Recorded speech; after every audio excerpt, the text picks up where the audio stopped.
So, hello, Teaquilters. Welcome to the live chat. Today is Saturday, February 25th, 2023. It's actually my belated sister's birthday today, and I actually also came home from QuiltCon today. So, I've been thinking a lot about my sister today. Um, she was my best friend. So, let me pull you all up on chat here.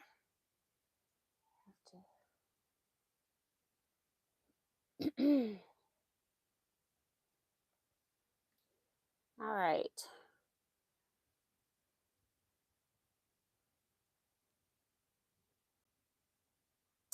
All right. So in the chat tonight, we got Brenda Foley, Katie Crafts, Carrie Richard, June Hanson, Susan T, June Hanson, talking to other people. And I don't even have my camera situated. Hold on. I got to tilt you back this way just a little bit. All right. I think that's better. Michelle the Quilter says it was fun to see you at the retreat. That's cute. That was fun. Hold on. I have to go out of chat once it starts and go back in for some reason. It won't give me all the comments. Hold on.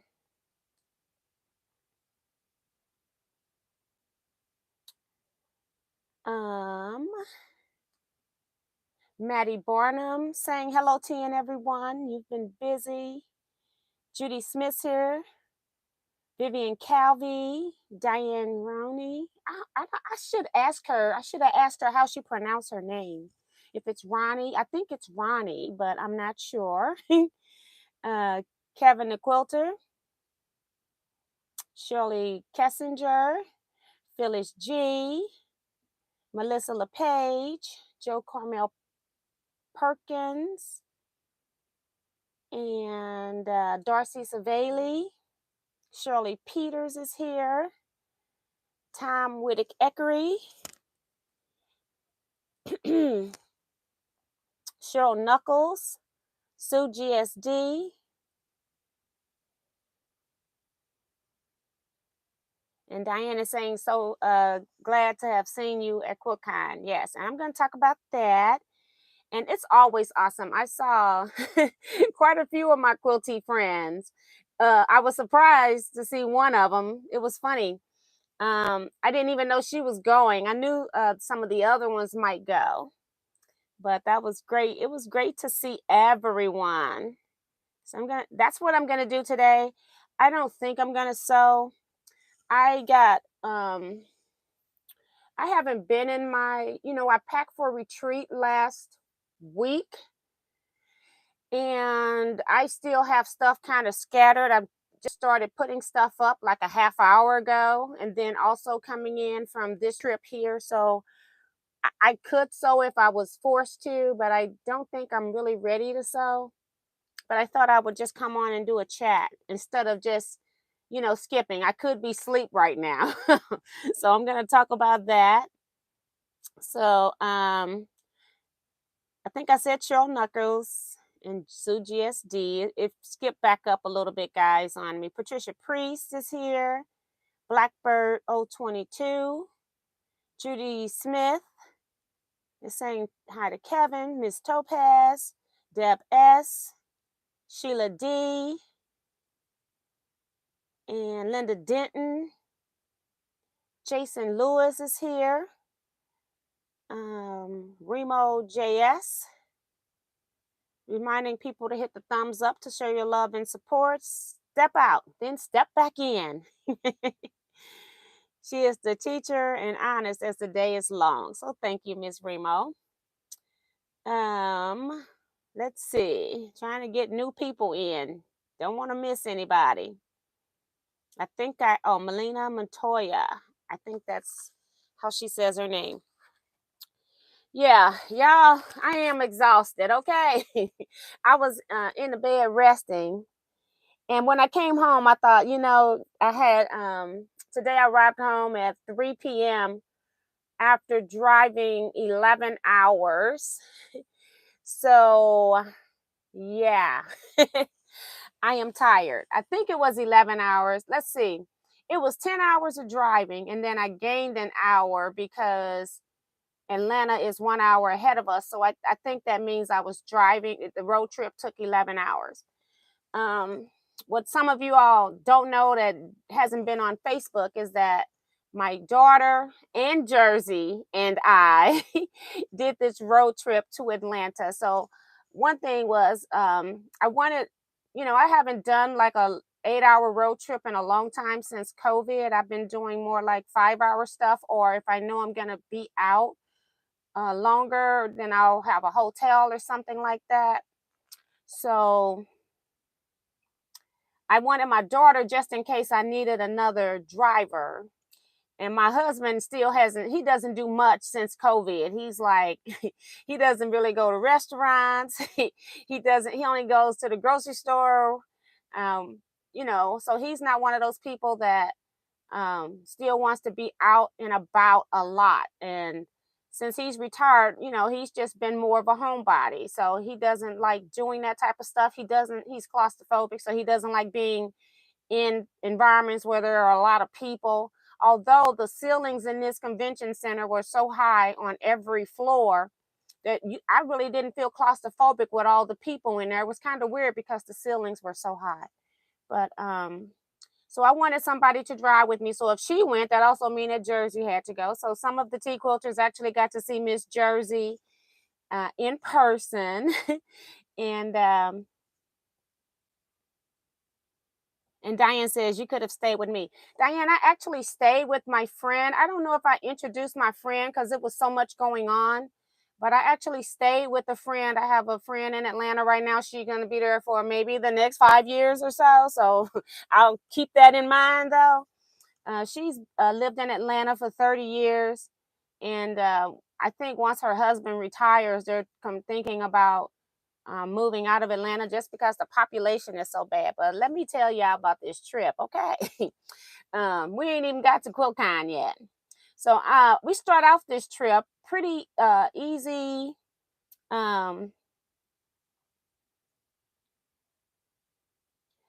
Pretty easy to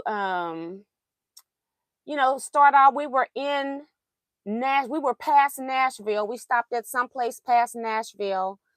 And we were like 5 hours into the ride, which is a good getting to Nashville in 5 hours is meaning that you're on top of things. We left here about 5:15 a.m. I went and picked my daughter and the baby up, and we got there in 5 hours. So we got back on the highway. It was about 10, a little after 10.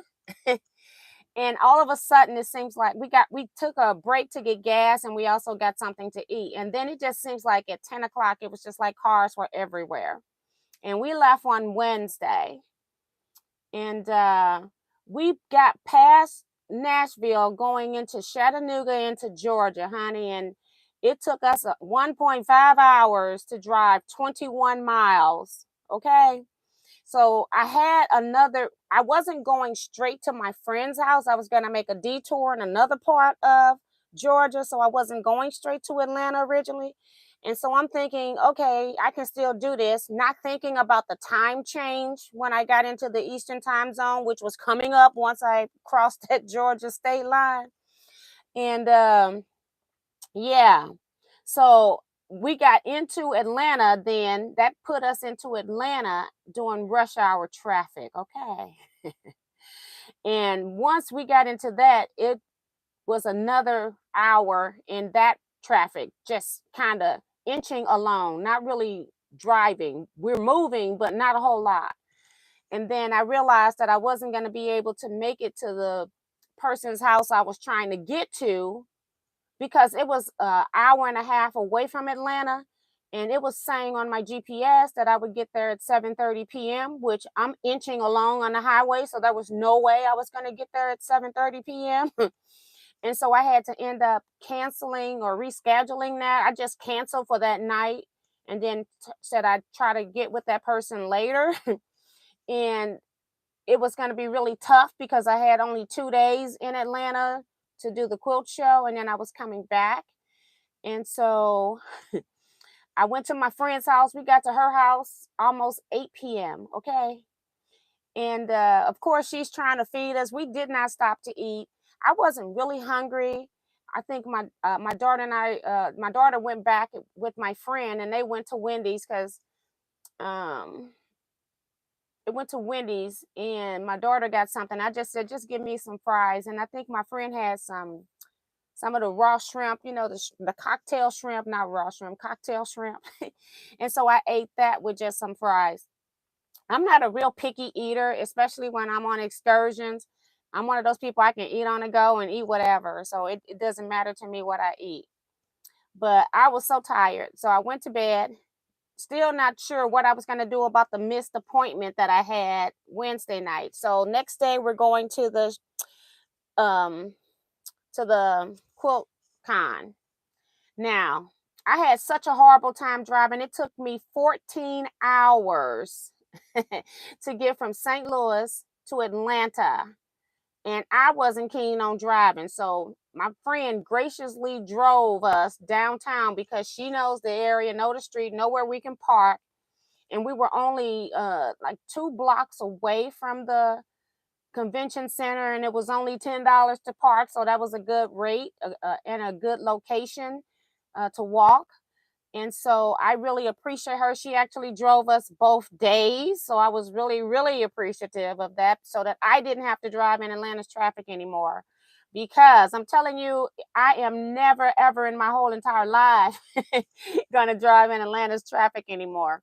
Now, according to my friend, when she moved to Atlanta 30 years ago, it was 3.5 million people. And we Googled how many people are living in Atlanta, I guess it's the greater Atlanta area, and it's now 6.1 million people. That's a lot of cars, a lot of traffic, and then you got some road construction. It was horrible for me, my experience driving in Atlanta, and I swear I am never doing it again. Okay. um I don't know what the solution is for that. I'm gonna fly, and then my friend lives on the other side of downtown, so more closer to Stone Mountain, I want to say. So, yeah, I think I'll just fly in and get picked up or Uber to her or something like that. So I am not driving to Atlanta again. I used to could drive to Atlanta in 8 hours by myself because I can do quick stops. Now, I think we added about 2 hours on with taking Jersey on our trip, and that was so that we could feed her with and hold her and not have her in the car seat the entire time. She did really well on the trip. Um, not very fussy at all. She just at one point she just wanted somebody to sit with her and talk with her. Okay, so other than that, she was asleep the entire ride down and back. So that didn't deter us, other than us wanting to feed her so she could get out of the car seat. So, and we planned that. We knew that was going to happen. So, but y'all, I am not driving in Atlanta. I am never going to move to Atlanta. I appreciate Atlanta and all the great things that it holds, but I will never be a resident of Georgia, okay? Oh my God. I was so stressed out when I got to my friend's house, and then when we trying to figure out what to eat, and my daughter didn't want anything that was offered. And so I said, you know what? You can go get you something, but I am not driving anywhere. I'm staying put. So they went, and I stayed with the baby. So, but QuiltCon next day. Um, First day, I met most of the people. I had already been kind of forewarned that from a lot of people that they were not going to be able to make the meet and greet because they were in lectures and classes. And when I usually go to quilt conventions and I'm only doing 2 days, I surely don't take any classes. I have to at least be there 3 or all 4 days if I'm going to take any classes. But since I was only doing 2 days and I knew I was going to be videotaping and moving around, I I didn't sign up for any classes. The only lecture I wanted was Shawnee's lecture. Shawnee Chambers, I think her name is. I wanted to see her lecture, but it was on Saturday, and that was the day that I was leaving. And I had to leave Saturday because I got doctor's appointments next week, and I wanted to make sure that I wasn't getting in because I wasn't sure what time I was going to get in, what time I was going to leave when I originally planned this trip. So I thought maybe I was going to get in late on Sunday if I came home on Sunday. But I ended up leaving early because of Atlanta's traffic. I left Atlanta on today, this morning at 5 a.m. so that I could get away from traffic. And we still had a lot of traffic at 5 a.m. and somebody almost ran into us by not yielding to the lane ending sign for construction. Okay. If I had not put on my brakes, I wouldn't be here with you all today. Okay. And that person, if they would have been able to hit me and keep going, I have a feeling they would have kept going. The speed limit was, I think, 65, and they had to be going about 90 to pass me like that. And it's just a good thing that I put on my brakes. Of course, I threw my daughter half around the car. Even in her seatbelt, she flying and holding on to the dashboard. And I'm just grateful that we had Jersey buckled in correctly. Okay. So yeah, people are impatient everywhere. It's not just Atlanta's driving. That can be anywhere, but I'm just telling you my experience. So people just drive like they always got to be first of the whole road, and that's just kind of scary when you have somebody like that. And 9 times out of 10 they don't even have insurance when they're driving like that. So but QuiltCon itself, I thoroughly enjoy QuiltCon. I did not do any research other than knowing that Miss Chambers was going to be there. I think that's her name. I don't have any paperwork in here, y'all. Y'all know I mess up names all the time. But I wanted to see her, and I wasn't going to be there Saturday to see her, but by some fluke, and I'm not going to go into that because this is a video and this was something that was done private. I was able to go see part of a podcast that she did. I got in there. My daughter went to uh go do some sightseeing. So I told her, instead of taking Jersey with her, because I didn't really want her out on Atlanta downtown streets with a baby stroller, I told her to just go herself and go do what she wanted to do. And I kept Jersey, and she was really good until I decided I wanted to go into this special thing that was set up that I found out about. And so I was going to go meet the lecture the person of the lecture that I was going to miss on Saturday. So I went and actually sat in this podcast, and I may have been in there about 10 minutes, and then I get an email going SOS, and I guess Miss Jersey had just had enough. She wanted out of the stroller. She was so tired because she had been awake like 5 hours, and she was fighting sleep. And it was like, I had thought I had put her to sleep before I gave her to my friend, but she woke up when I got to my friend. She had her out of the stroller, and she was, talking to her. She had tried feeding her. She didn't want to eat. She didn't want she didn't want the pacifier. That was just nothing. She was just fighting sleep. Jersey is pretty aware of what's going on. So I say she's nosy. And so it was so much going on that she was refusing to go to sleep and trying to stay awake. And so then she got fussy because she was so tired. Okay. So when she sent me this SOS tag, I'm trying to get out of there so that I can go back down and help her with Jersey.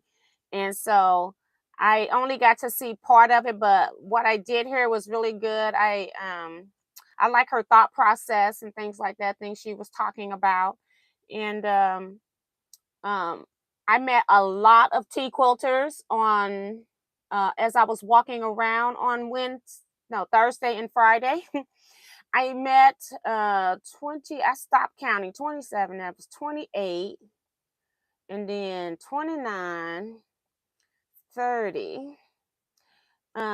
It's over 30 people that I met. as I was walking around the show, videotaping. Some of them I was able to introduce to my friend if she was there, and some of them got to see Miss Jersey if she was there.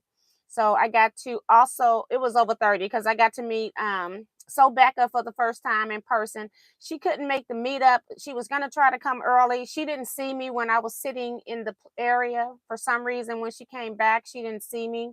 And then she also had a 1:30 class, so she didn't have much time to be looking either.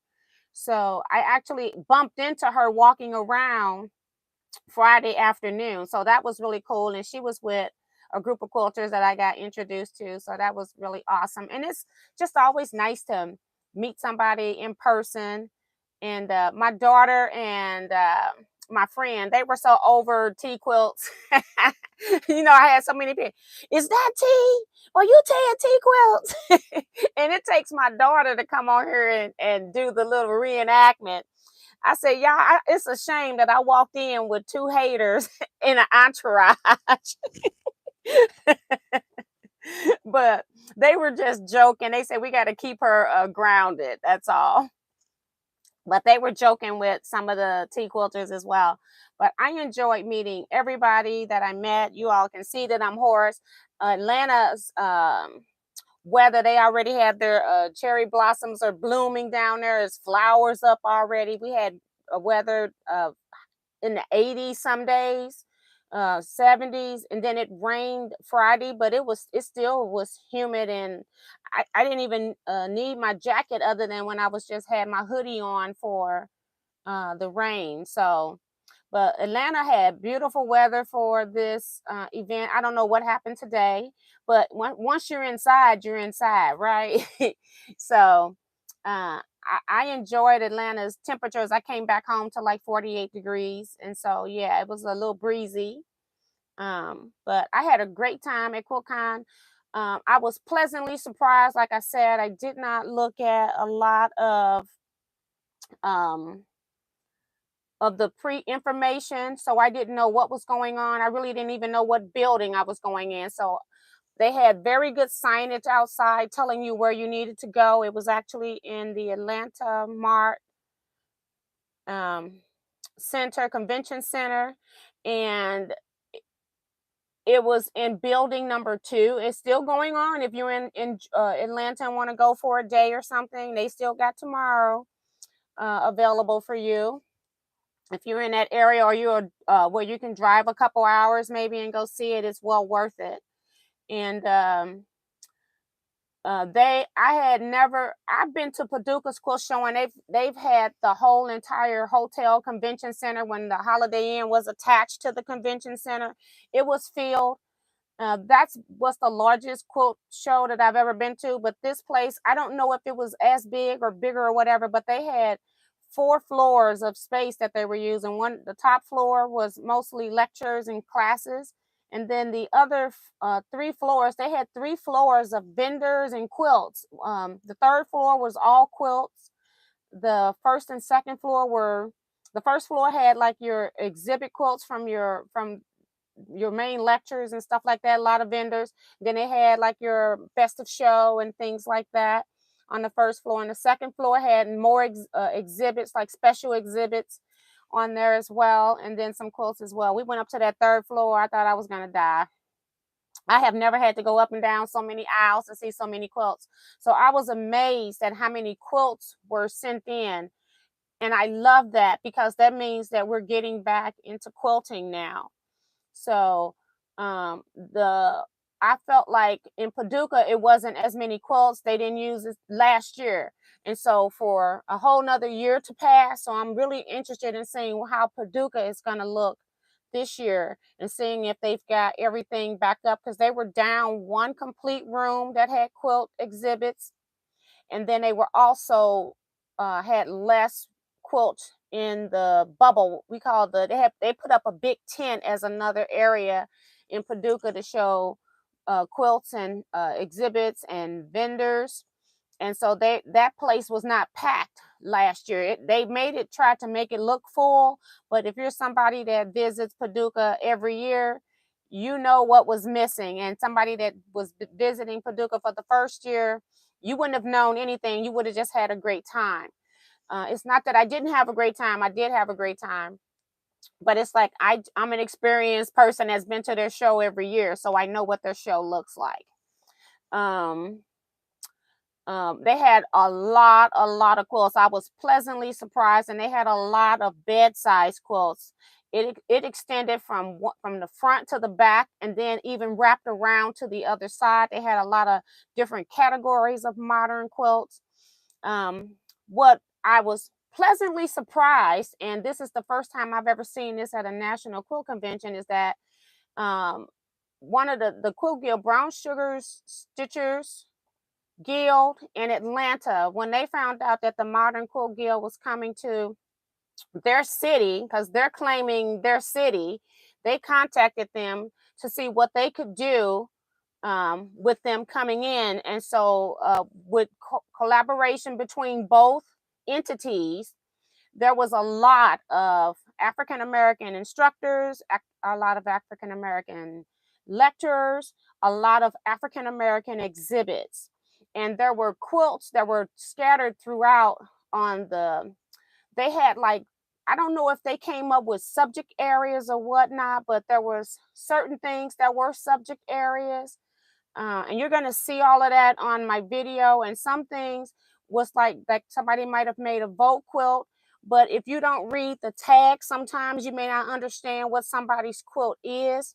But I'm telling you, I thoroughly enjoyed all of those exhibits. I think I saw at least, I'm just guessing, at least 5 different exhibits that were African American themed. And one of them was a Miss I want to say Shamers. I think that's her name. I'm probably butchering it, and I'm so sorry, but I'll have it on my video when I do upload the video, which has got to be heavily edited, because yeah, we'll talk about that in a minute. But um yeah, I was pleasantly surprised. It was educational, it was depicting history, so you can think about things that have happened in history to African American people, the things that we've been suppressed from doing, like voting, um riding bus, anything. They could do anything. Some of the great challenges that we've overcome. I saw a quilt of Michelle Obama and Mr. and Barack Obama, both of them together in the quilt. I saw a quilt of RuPaul, so that was making a statement not only about African Americans. This was just in the regular part of the quilt show, but it's also talking about people that cross-dress or transgender people. So there was a lot that was being promoted and said in this quilt show. It was a great quilt show, but it was a lot of meaning behind a lot of these quilts that were entered into this particular show. And this was I've seen representation of Houston with African American quilters, but I never seen this much representation from African American quilters, especially in one spot, and then recognition of African American quilters. Um, so I was really happy with that.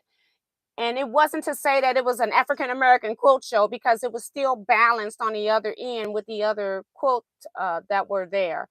But from my own personal experience as being an African American quilter, number one, there's not a lot of us in any one spot per se. Maybe in Atlanta, you may have a larger population, but it's not.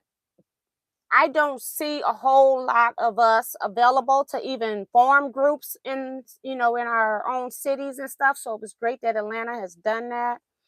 And it's something that I have been wanting to do here. I just haven't gotten into doing that. And then you have to go through the exclusion. I remember when I first joined my local guild, although they were welcoming to me, it was only one other African American in that guild when I first went to the guild. And I just felt like when I showed things that were African American based, like using my African prints back then in, was that 2021, it wasn't widely accepted by everyone. And so when I would show clothes, it would be like, oh, okay, whatever, So then I stopped showing and I actually stopped using my prints because of that. And so just to see that it's a lot more when I go into African American Facebook groups, and it's amazing to me how many people in there that are not African American. I think they still outnumber us in the group, and it's because they love the fabric. So now it's something that, as trends are changing, you're seeing more people doing things with the African prints, and people are being very creative with using those fabrics, and they're a lot more accepted. And I think because of that, me being on Facebook and seeing a lot of that, I've been a lot more comfortable in bringing out and showing and using my African prints. As you all know, last year I bought a lot of I bought about 26 or so African prints that I bought for myself. And then I ended up, you all wanted to buy them. And so I started selling from that last year. So I've had a lot of support, and I can see where change is coming in the quilting industry, and that, that type of work is being more accepted. So I was just overwhelmed, impressed with the Brown Sugar Stitchers Guild of Decatur. They're in Decatur, which is like a subdivision or two away from downtown, something like that. So I was just really impressed with their collaboration and getting things out there and making it so that when we submit those type quilts, that they're viewed just like any other quilt. So I had a great time. All the quilts, not just the exhibit quilts, but I'm telling you, I saw some beautiful works of art. Um, I saw the quilts that had ribbons. They were all beautiful, but I saw quilts that were hanging that could have equally had the best of show ribbon hanging on it. And that's all based on judges' choice, what they rank stuff as. And I've told you all when I did a video about when I did a quilt judge, when I was a quilt judge, I told you how judging quilts are subjective. It's just what that individual person. So I don't know if they had a committee of judges and then they tallied everything up, but I saw many quilts that could have been best to show. So I enjoyed the show. It was so overwhelming. In my video, when you see it, I'm just saying, guys, I can't even talk about these quilts. I'm just going to walk up and down. I'm just going to swing my camera left and right so you can see these quilts, because it was just quilt after quilt after quilt after quilt. And I only had 2 days. It would have taken me 2 full days just to videotape with nothing else. And then I had Jersey that I couldn't look at quilts for about 3 hours when she was being fussy. And then I also had a meetup, which I didn't get any new people at the meetup. It was only like three people came. And that's because I had already seen everybody as I was walking up and down the aisle. So I wasn't disappointed with that, because what I actually did was I got to spend personal time with everybody, all 30 something people that I met at as I was walking up and down the aisles that couldn't make it because they were in classes or lectures. I actually got to talk and spend time with them personally, which to me is even better. So I enjoyed the experience, and I encourage anybody, if you ever see me at any quilt shows, to please stop me. It is never a problem. Even if I'm filming, you're never a bother. Always approach me, say hi. Sometimes I have a sticker or pen or something like that that I give to people. So if I still have any left, I ran out at this show. But I surely appreciate everybody that stopped me. And I made a few contacts as well with some people. I'm gonna tell you all. You all are not gonna believe this, but I did not even get to the vendors until the last maybe hour and a half of the show, maybe an hour. I don't even think I had an hour and a half. So I was just going up and down the vendor aisles trying to see what was new that I could bring to show you all. I had not spent one dime until it was 5 p.m., almost time to leave that show. And so I made some very quick decisions on what I was going to bring to show you all. I'm going to show you some of that, but let me see if there is anything else. If you got a question, maybe just if you've already asked it, can you just put it in the bottom of the chat again? Because it's going to be a whole lot for me to go back and read the comments, because I've been talking for a while.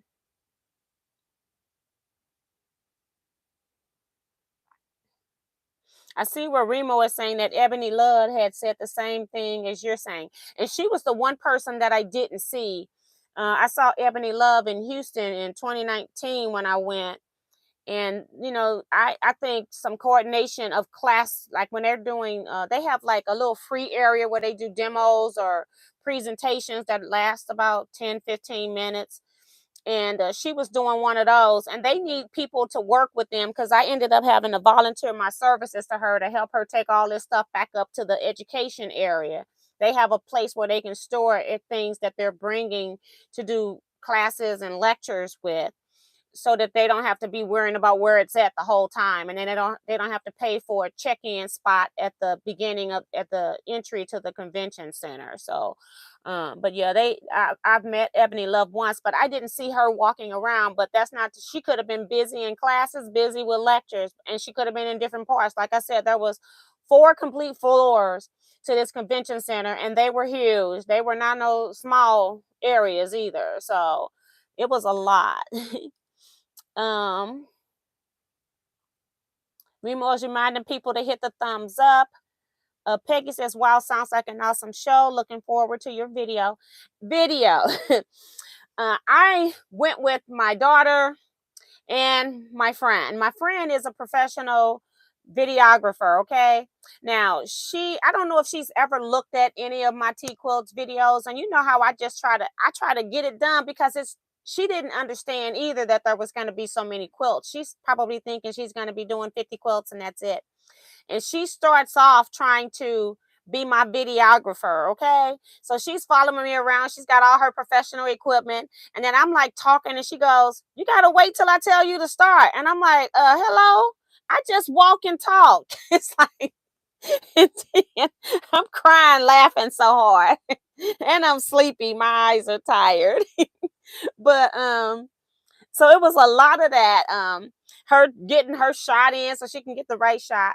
And so you're going to have a combination, and I'm not sure how I'm going to do this video. I'm going to see if she wants to make her own video, and maybe you can see it from a videographer's point of view that's not a quilter, although she does sew. She is a sewer. She has sewed and made many things.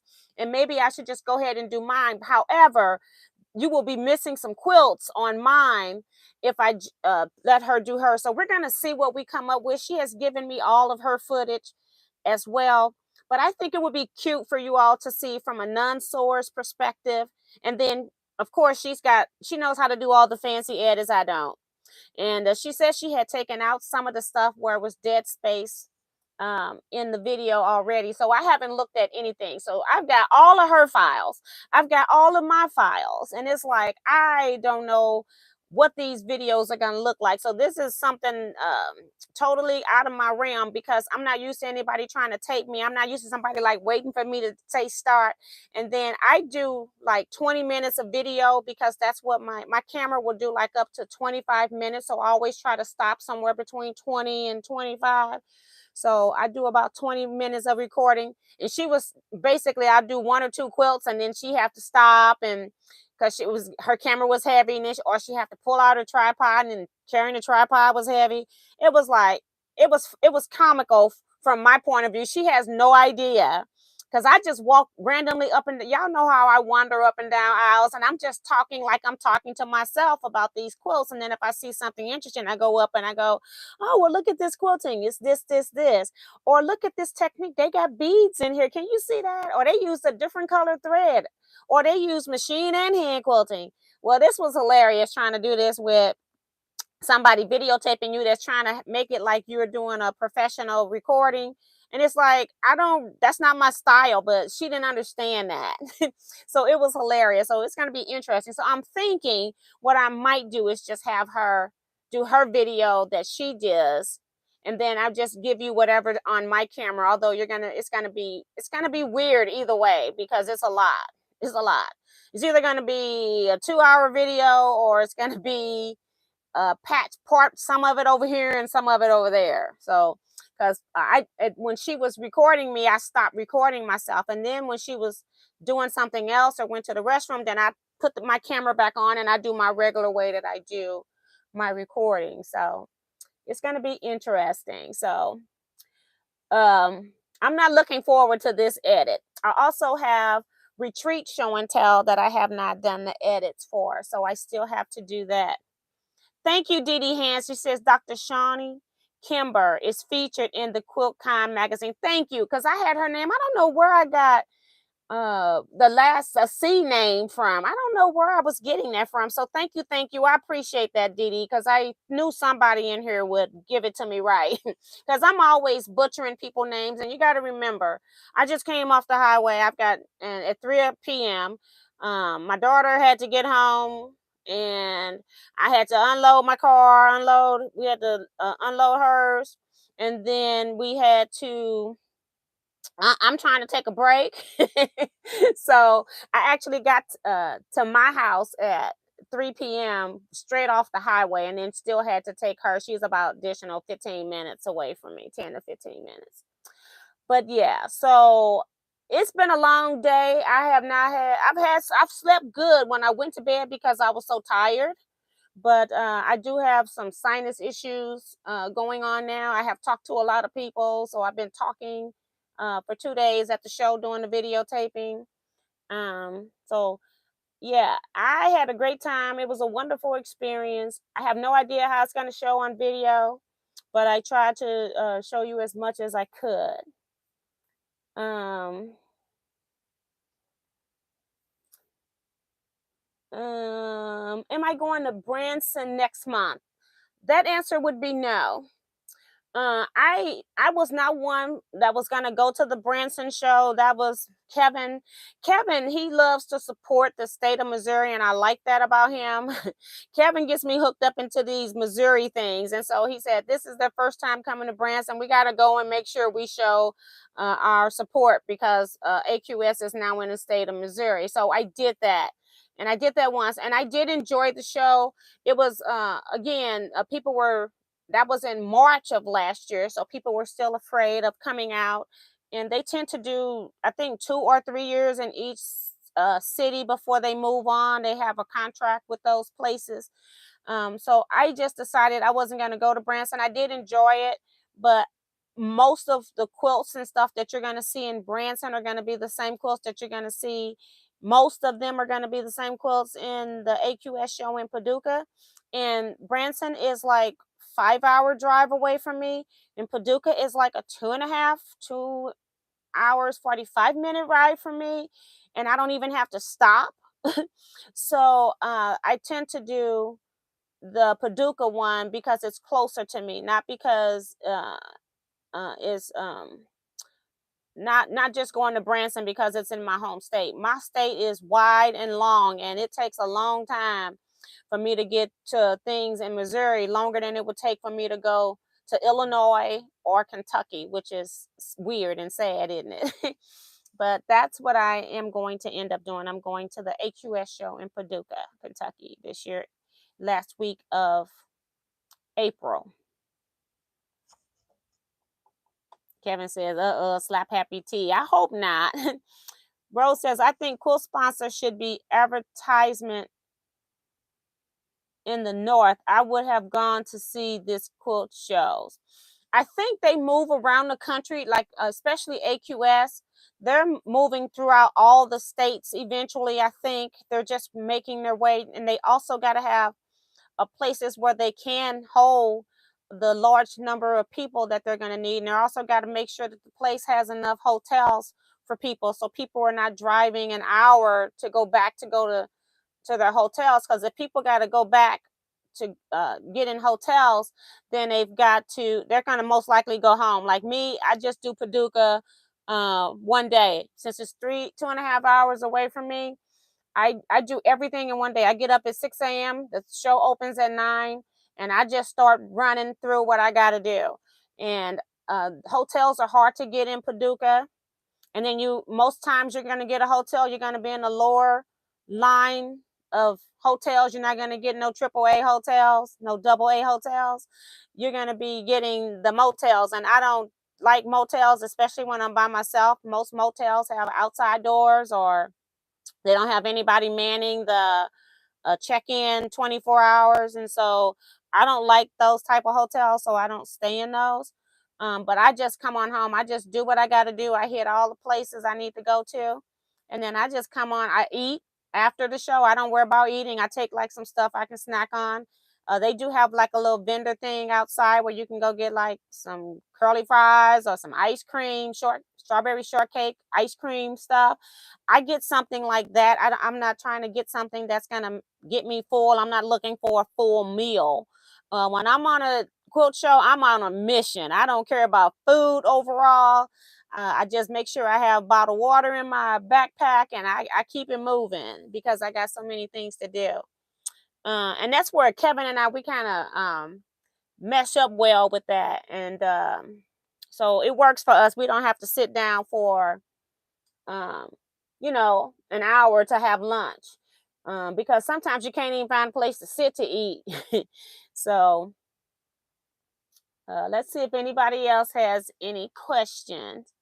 I don't know about Remo's statement, but she says Atlanta is the new Black Mecca. A lot of people have left DC Metro to move to Johannesburg, Georgia. So I have no idea about that. That's just a statement I'm reading. Rose says, can't wait to see what you've shown. You can get a lot of the quilt magazines at Barnes and Nobles. I'm not interested. I used to collect quilt magazines, and I still got quite a few because I can't seem to throw them away. But it's as you keep growing and your stash keep growing and everything you got keeps growing, your book library is growing, you got all these magazine subscriptions, and I got a lot. I even bought old ones because I love some of the old quilters newsletter magazines. That's why I like the older magazines, because it lets me know when somebody come out with something that proclaiming it to be new.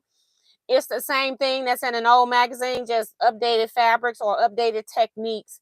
And so I do know that most things in quilting, nothing is new in quilting at this point overall, because it's all been done before. It's just a recycle of things that are going on.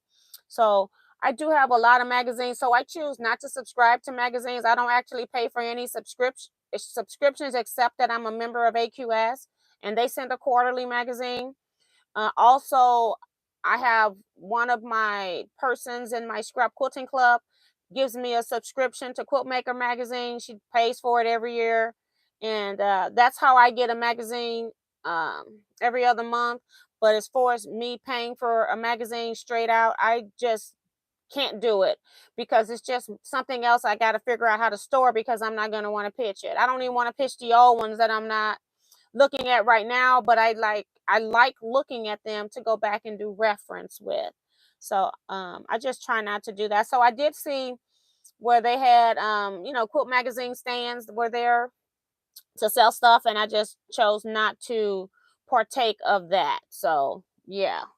No, I don't want to sign up for any magazines. I don't care what the price is. I got to figure out what to do with it. I get attached to everything that I have, and then it's hard for me to get rid of. Whereas if I don't get it, then I won't have that issue.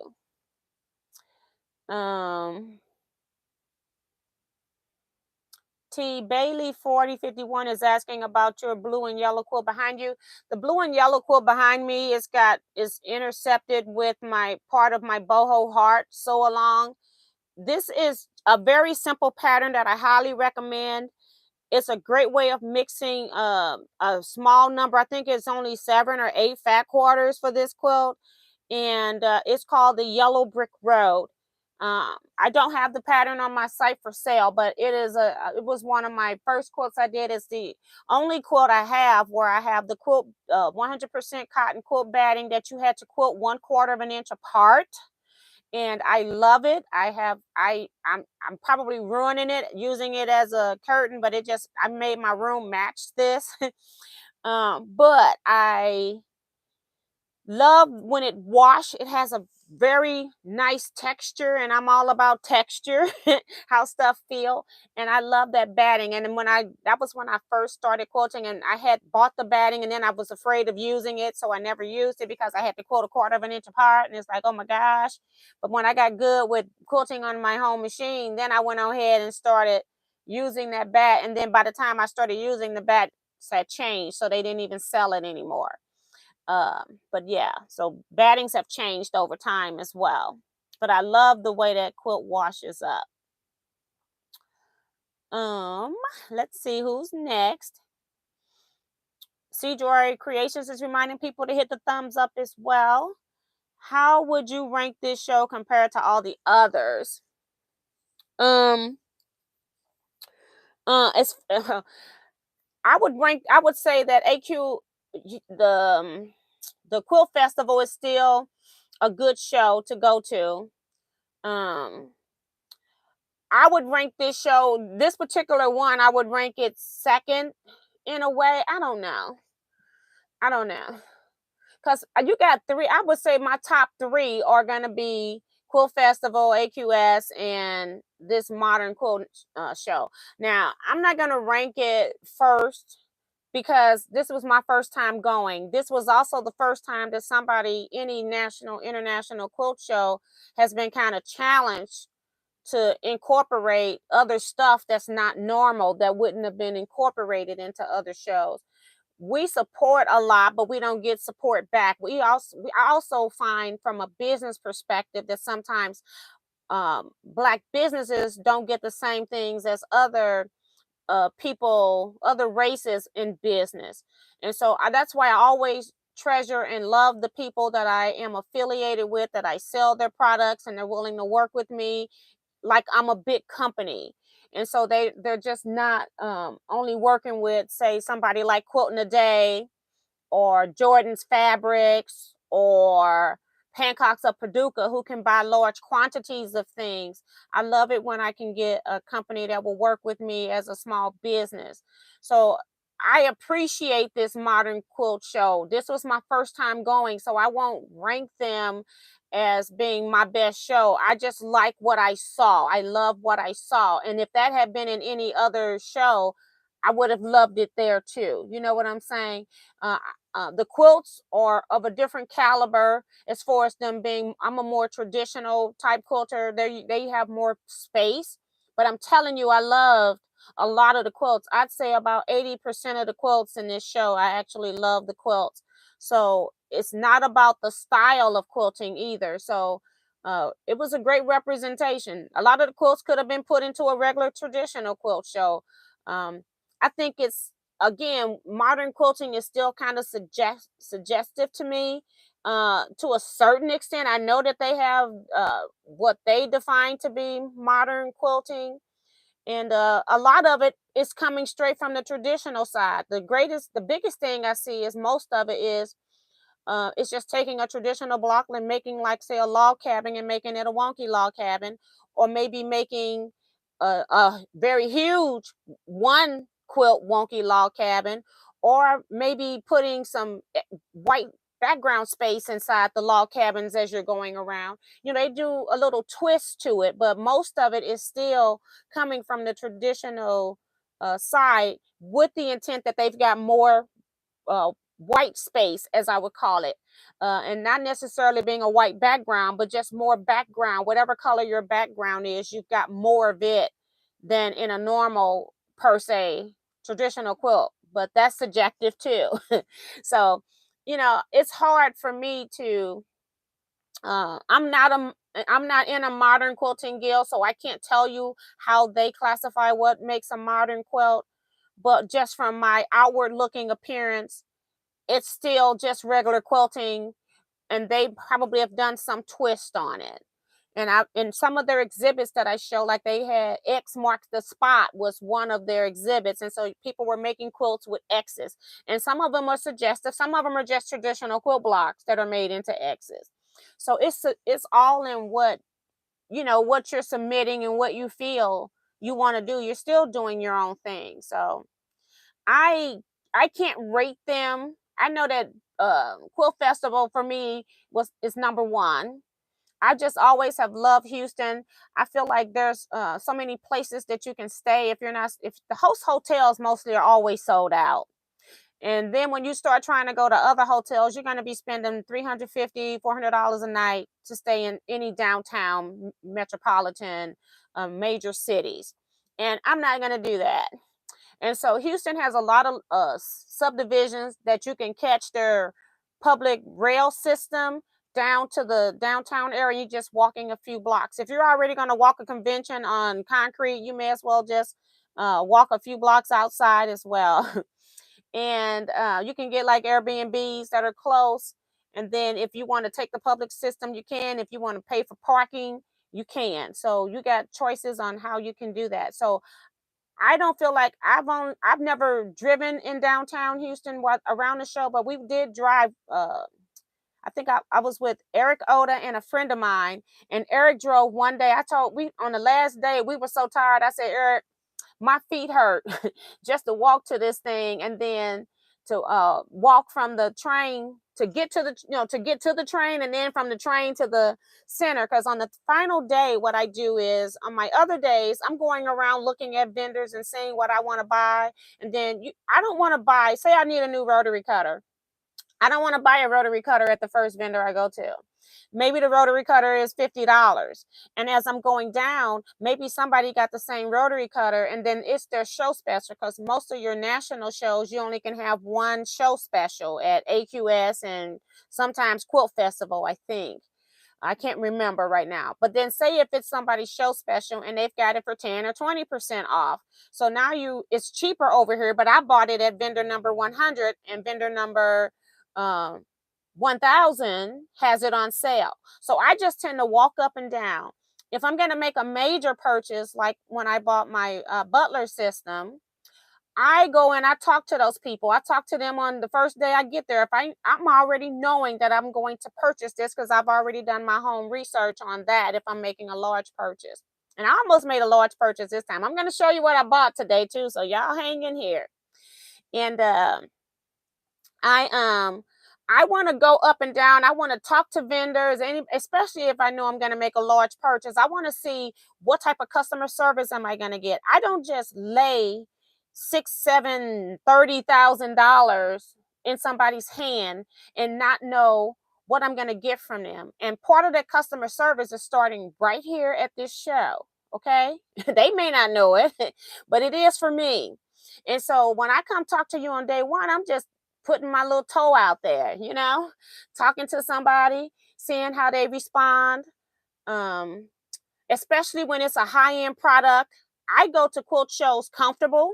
I'm not looking like I have money. I'm looking like just everyday plain Jane. And you'll be surprised, some vendors already know or feel that you're not going to buy anything from them. Now, I will tell you that when I bought my Butler system, I talked to he's the general manager, and he told me later in joking, he said, but his demeanor and how he handled me did not show this. But he said, when I left him the first time, he told his cohort, he said, she's not going to buy a system. But all I do is I go in and I get a feel for the people at the show. What can your product do for me? And I go, oh, that's really nice. I'm thinking about putting something on my system, but I haven't, quite committed yet, but I'm very, very interested in your system. What can you do for me? And so then they start talking all that. And I said, okay. And then I said, what if I paid cash? What can you do for me? So after I get their deal, what can you do for me in cash?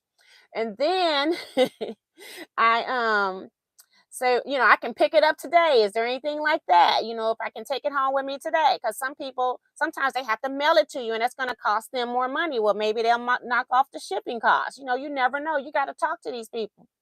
So then I come back day number 2, and then I'm still checking. I'm checking to see if I get the same story from yesterday. I'm also checking to see if they remember me. I'm a Black African-American female. It's not many of us around here. And if you don't remember me talking to you yesterday, guess what? I'm gone. So then on second day, I start talking about, okay, what if I have problems with this? How can I get this installed? Do I have to install this myself? Is there anything I got to put together?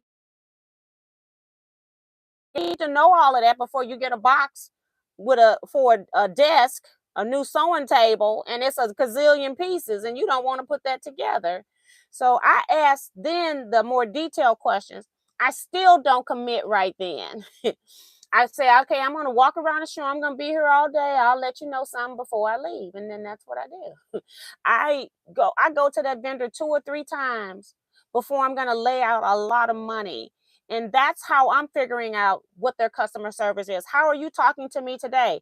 I'm talking to a general manager. If I'm having a problem with the person I call on the phone, guess what? Eventually, I may be talking to the general manager. I want to know how he handles people or how she handles people before I give you a lot of my money. So that's what I tend to do with vendors is I just walk around the first day. I did not have time to do that today. I mean, yesterday, because I only had an hour because I just didn't, it was so much going on and it's so many quilts we were recording. I couldn't get to the vendors. So, yeah, that's how I tend to do. I don't buy stuff on my first day. I don't really spend money unless it's something that's on sale and I feel like they're not going to have it. Like say if C&T Publishing is there and they're having books for $5, then I'm going to get my books the first day because they're going to run out of books, okay? Or the ones that you want are not going to be available. They're going to be sold out. If it's something like that I know might be sold out, if you're just gun-ho, got to have a kit, no matter what the price, you just love a particular kit, you better get it the first day because it's going to be sold out the second day. So that type of stuff would be different, but I'm not normally going to quilt shows looking for that. I'm looking for products and I'm looking for new products that I can share with you all. And I'm also looking, if I'm going to make a big purchase, I want to see what that's like. And then I want to compare. With Butler, I had already compared the competition at previous shows. So I kind of knew what was out there at that time. There are new things coming out all the time. So when I'm doing videos, it's at that particular time for that particular video. So, um,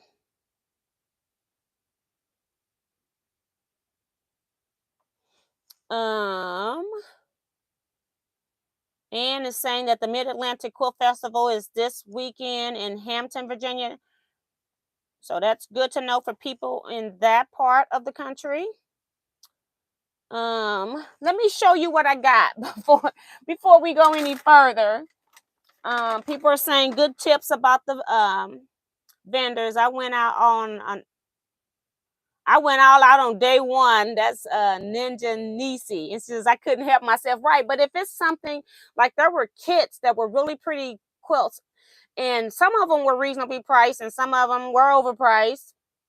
But if you want a particular kit and you're in love with something, you better get it day one because early this morning I heard as I was walking through to get to places, I was hearing vendors talking about stuff was already sold. Okay, particular patterns were already sold, especially when any quilts that are hanging up in somebody's booth. If you're loving that quilt and want to do that quilt and want the pattern, you better get it because it's not going to be there for the entire show. So now, since I had not bought a thing, I walked up and down aisles until I came to my first African vendor, okay? Because I wanted to say if I was not going to be able to spend a lot of money, I wanted to get something. And what I decided to do is I've been saying to myself for at least the last 7 years, I bought fabric 7 years ago at least that I wanted to make me something that I can wear doing Kwanzaa because I have a couple of events. We just do like 1-day events, the 2 things that I go to, and they don't do the whole week. But we just do one event and we have little stuff. And then people who have African wear, they wear it. And I keep swearing I'm going to have something so I can wear it next time. Well, I haven't done it. And what I do when I'm making my purchases and I'm trying to support a vendor at the same time is I'll get something that will make me, now that I've spent my money, maybe I'll go make that skirt that I said I was going to make in the first place. Okay. So I bought a piece of clothing and it's not going to probably show very well here. So let me take this down and pull this out. It's actually a pendulum jacket. And all you really could wear with this is you could even put on a pair of dressy caprice pants, put on some heels, or you can put on some leggings, black underneath, put on just a tank top underneath this, and you're ready to go. And the sleeves on here, they fold back on themselves. And all of this needs to be pressed, guys. I've been holding on to it. So it's like folded up sleeves. So I'm going to unfold them just to show it to you. And they have a V slit in the sleeves. And this is the jacket. Has like a collar. Let me move this. I'm not going to be able to read for a minute, y'all.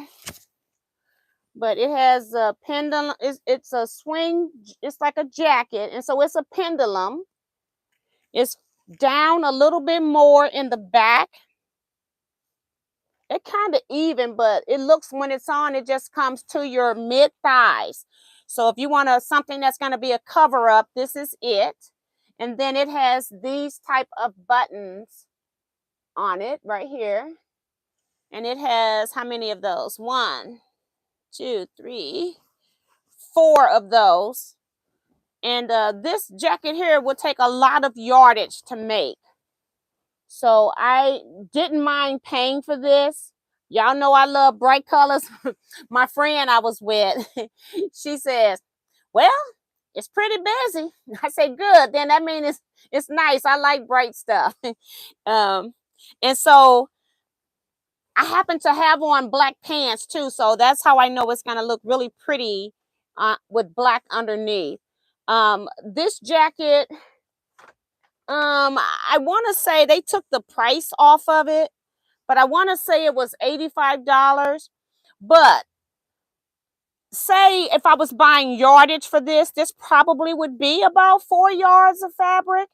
And you're talking about somebody's time to cut and make it as well. Let's see if I can find the card for where I bought it. Or I don't know what's in this bag. Hold on, guys. It was so much going on, and they were doing electronic receipts, so I don't have receipts. Okay, this one does have a receipt. The MAASAI. The word is MAASAI International. And they are called, I want to say the Masai International, and then it's themasaistore.com. www.themasaistore.com. That's their website. It was $85 for this jacket, and I didn't mind spending it because I haven't made anything to wear. So it's February. I say this every year, even doing after Kwanzaa. I say I'm gonna make it in January, and I haven't done it. So now I got something to wear. I can be calm now. But when I spend money on stuff, I either don't buy it again until I wear it or use it, or I make it myself. And then this will get me going on making me some clothing, because I have a bad knack of not wanting to make clothing if it's not quilted clothing. Okay. It's in my head. I make quilts. I don't sew anymore. But I really like this jacket, and I'm just balling it right back up until I get it hung, put it back in this bag because I don't want it dirty. But if I had shopped there on Wednesday, I probably would have had better choices of this same particular style. But that's what she had available. And then I met a new pattern company that might not be new to you all, called Krista's Quilts. Look at the bottom down there, Krista's Quilt. And I wanted a pattern that had weave in the name, and I can't remember what it's called. And they were all sold out of that. The quilt was really pretty. They had like more pastel geometric type patterns, fabrics that they used. They were really pretty fabrics. I didn't buy any of the fabrics, but I think that's what made their quilt stand out. Their whole booth, when you came by, it wasn't the jewel tone colors, and it just sparkled having the more pastel geometric prints. It was all the quilts in there were pretty. And just talking, she had a young daughter with her, so she was probably off teaching somewhere. And her daughter, I'm gonna say she couldn't have been any more than 15, but she was personable as a youngster that was left in a booth to handle something. She was able to ring you up. She knew about the products that were there, and they were out of the one that I wanted. And I just bought this pattern called Infrastructure. It's a modern row quilt. I'll put it back up here for you guys. And I just wanted to buy something to support a small business. And I like I said, I don't know if anybody else has heard of Krista Teaquilts. Betsy says that's a great price for the and a good deal for the jacket. Phyllis saying she loved the jacket. The colors are fun. Hi, Angela Stringer. And Remo says I may have to make a jacket like that. Yes, loving it. Right. And I look at things as I did. She let me try the jacket on. It had a full length mirror, so I know how it looks on me. But say if I got home and decided I didn't like it, guess what? It's African fabric. I can cut it up and use it. Okay. It's not gonna be worth $85 worth of fabric, but I can still use it. Okay. It's not going to waste. And Kevin talking about, yes, ooh wee, I'm gonna get to dress Miss T up like a Barbie doll. Go away, Kevin. But I love this jacket. It is an oversized jacket. So and it's a one size fit all, but it is an oversized jacket. And Remo says she has free patterns on her site. She's talking about Krista Quilt. So she's heard of her. So, or she's just went and looked. Okay, so she says she does have some free patterns on her site. So that's good to know. But the ones that were in the booth are all for sale. Those are not going to be on there. And Tom also saying that jacket is beautiful. Thank you, thank you. But I just had to have up, if I was going to buy something, I didn't want to, of course, buy African fabric. I sell it myself. And if I was going to buy something to support some of the vendors, I wanted to buy a piece of clothing. So that was my choice. And I was just glad to see she had blazers because I could wear a dress or something like that. But I only wear dresses in the summer months, and Kwanzaa is in the winter. So yeah, I needed a jacket or a shirt or something like that. Mona did what says it's also beautiful. So I got this pattern from Krista Quilts, and their website information is, maybe it's at the bottom here. Maybe I gotta open it up. Hold on.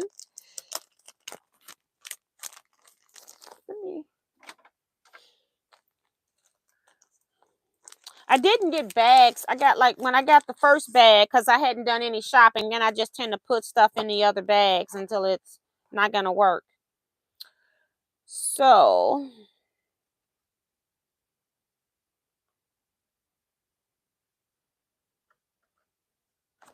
I don't see a website. And I got a sticker that doesn't have a website either. So you're just going to have to Google Krista Quilt. That's the name of it. Fabric used is Geopop by Krista Watson for Benartex Contempo Studio. So she's also a fabric designer. Cover quilt designed by Heather Black and made by Krista Watson. So yeah. All right. That's the information on here. So she's also a fabric designer. This quilt on here is 60 inches by 73 inches. Thank you, Tom. He did go find the website for you guys, and he put it in the bottom of the chat. So if you're looking to go to this company and see what else they have to offer or see their fabrics, please go there. And again, she's under Benartex Fabric Company.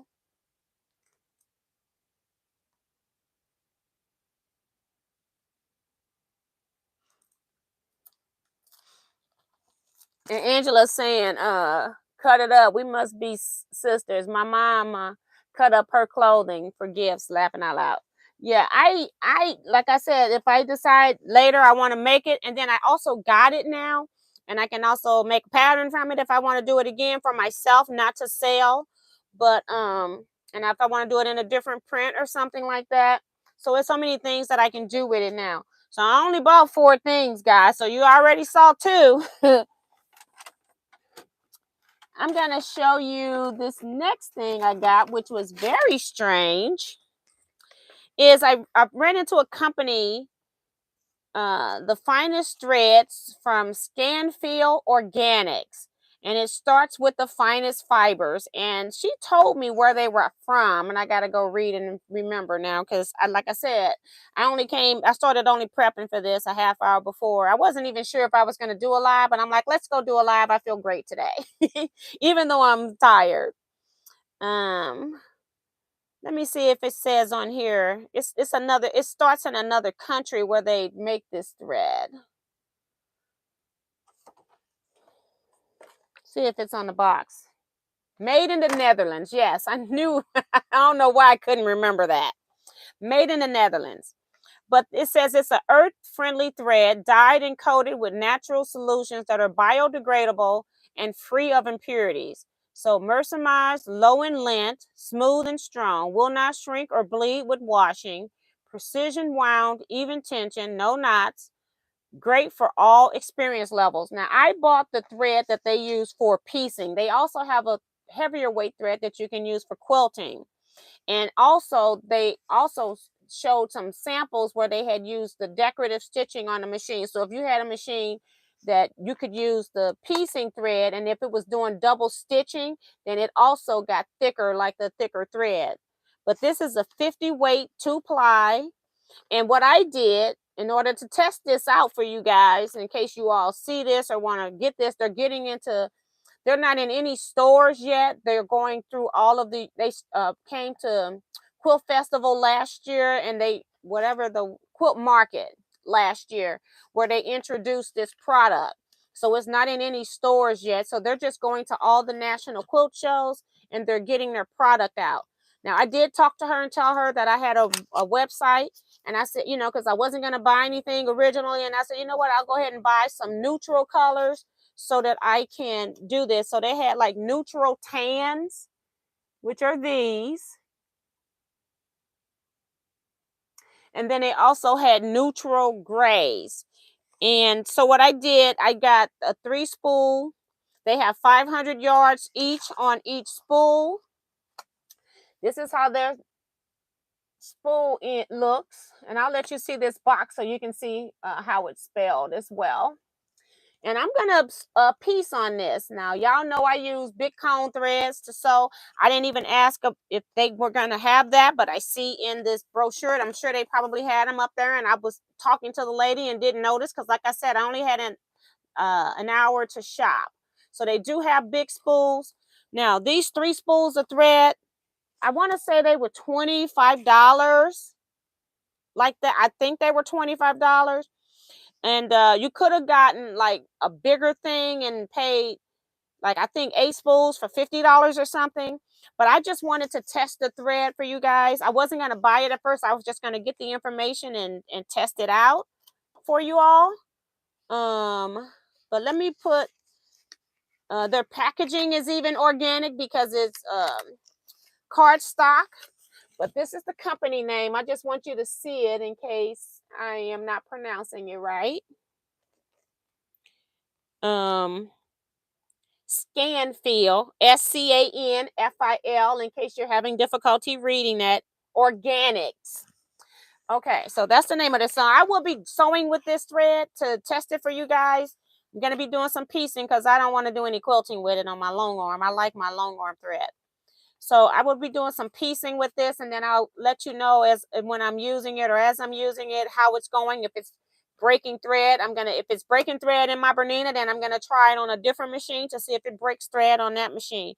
We all know that certain brands of threads, and I mentioned this to her. I said, people have been stating that certain brands of thread don't work well on their machines. And I said, so I'm interested in getting this. I have a lot of different sewing machines at home, so I'm going to be putting it through its paces. So I just got this 3-box spool to do that. I like to be the guinea pig before you go spend your money because I can write it off and some of you all can't. So I like to do that for you all. And somebody saying that Krista is on YouTube.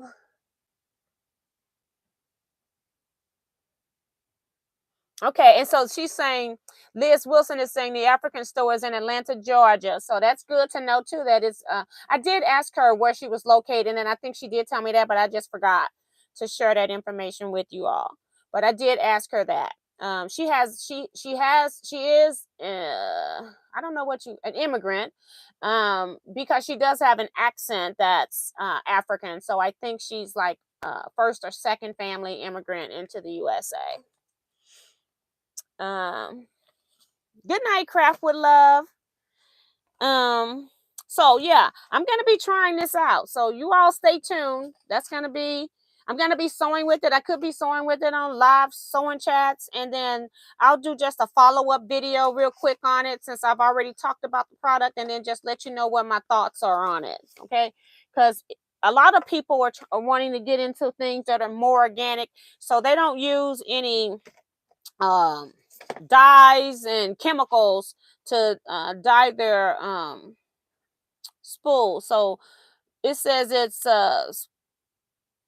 earth-friendly extras, biodegradable wooden spools and cones, recyclable labeling and packaging. And it doesn't say on this, I'm not reading right now, how they get their dyes, but she did talk about that, how they get their color.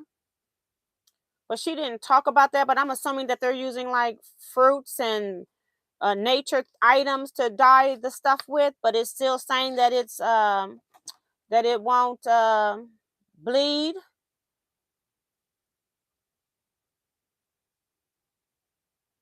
So yeah, I'm interested in trying this. So, and they're saying that you can use a 30-20 weight is good for the one that I did not get. 30-20 is perfect for quilting, top stitching, decorative machine stitching, crafting, and embroidery.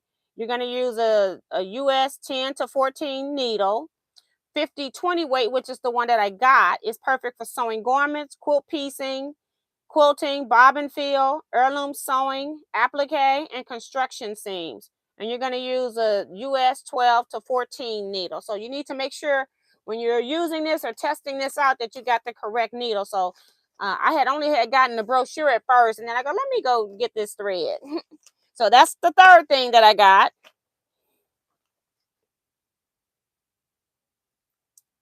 So love said that's kind of you taking the hit with testing the thread, right? Because I bought other thread and I just don't like it. And she even pulled the thread out for me to test. Just, I can run my hand on it and see how smooth it was. It was very smooth. And then I did the little snap thing. She wasn't ready for that, but I did the little snap thing to see if it was going to break on me. It didn't break. So I said, okay, those are two things that I test before I put a thread in my sewing machine. So we're going to try it out.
All right, guys, I'm hoping the sound is back.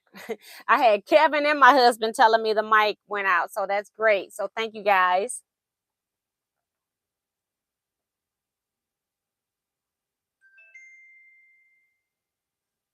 Thank you, Kevin. Okay, so my mic went out. I haven't charged my mics since I was with you all at retreat. So that means I hadn't recharged my mic since last Wednesday. So just sitting, the batteries kind of went out. So I made sure I had this ready to go just in case. So thank you so much. So one thing that I find when I go into quilt shows is that a lot of people, you have people that are in all the fabric places and, the Bernina places, sewing machines, the Gamma, the long arms. There's hardly anybody into some of your more specialty booths. There's hardly anybody in there. And so I went into this guy's booth. He was just sitting there. No one was in there. And I saw that he had these thread stands. He also had ruler racks and he had some other stuff. but I don't have space to put ruler racks on my desk. I don't have space to put ruler racks on my walls. And I said, what I'm interested in, because he was trying to sell the ruler rack because I think they're the heaviest thing. And, you know, they don't want to take their product back. And they were reasonably priced, like $10. He had already lowered the price on Wednesday for the ruler racks. I was kind of surprised, but I said, I can't deal with that. What I saw was this thread stand here. Nice hook curve in here, so that thread's gonna stay in here.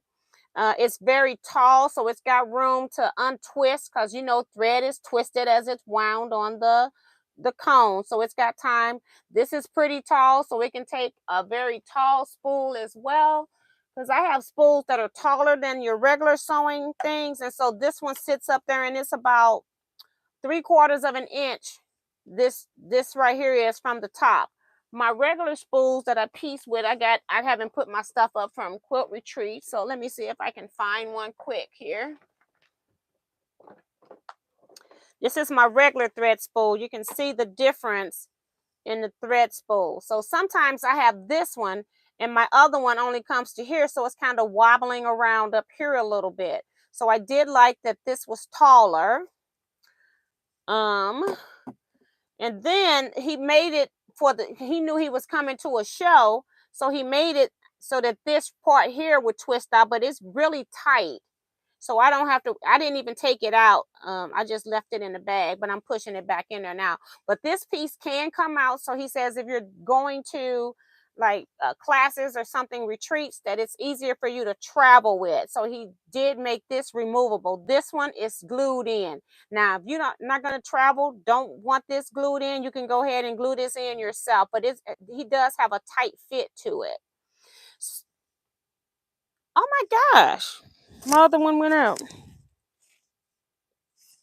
Okay, am I not having sound again? Or is just people late putting in the comments?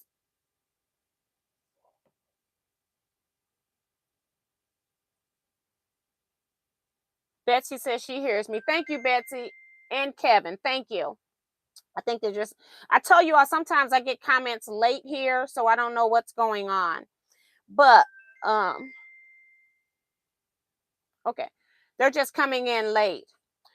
What I do also like, because he had different ones that had like a smooth finish, but if I'm getting something that's natural wood, these are all reclaimed woods. Remember when quilters or people or woodworkers are making things for quilters, they are not going out cutting down fresh trees. They're cutting out trees that have fallen due to weather or something like that. So this is all real wood. He had different types of wood, but what I liked was that this one had the natural uh natural